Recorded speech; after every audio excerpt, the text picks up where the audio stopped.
August 13th, 1921. Professor Herbert Clayton, Children's Ward, St. Mary's Children's Hospital, Fife, Scotland. Dear Professor, my trusted friend and mentor, I write to you in the hope that you may advise me on a matter of urgency concerning a patient of mine.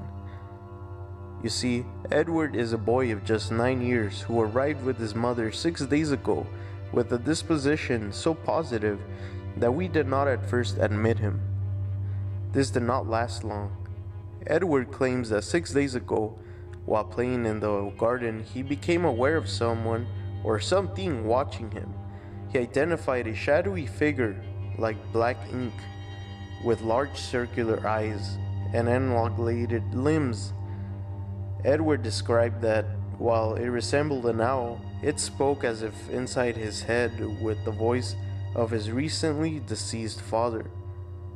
The voice apparently told Edward that it would come for him in 7 days to take him to the desolate plain, a place name that I am unfamiliar with. Its mere mention brought Edward into a fit of hysteria.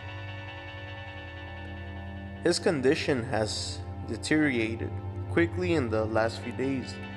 The boy has become convinced that the shadowy figure has returned and is moving closer each time towards him. The delusion appears to have some connection to mirrors and glass, both of which Edward has banished from his room. I write to you, Professor, because one of the final night of Edward's imaginary deadline, I went to check upon the boy and found that he was not alone in his bedroom. I could discern only 2 things in the moonlight, each of them a sight I shall take to the grave.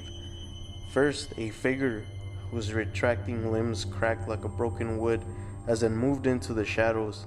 The second, a look of such tragic countenance etched upon the child's face that none could suffer it and be unmoved. I heard your voice from the shadows, emanating from 2 round eyes that glinted and lost themselves like waves upon a black sea. But it was not your voice, Professor, and I write to you now because Edward passed away this morning, and I am no longer alone, even when I believe myself to be. Faithfully, Dr. George Booth.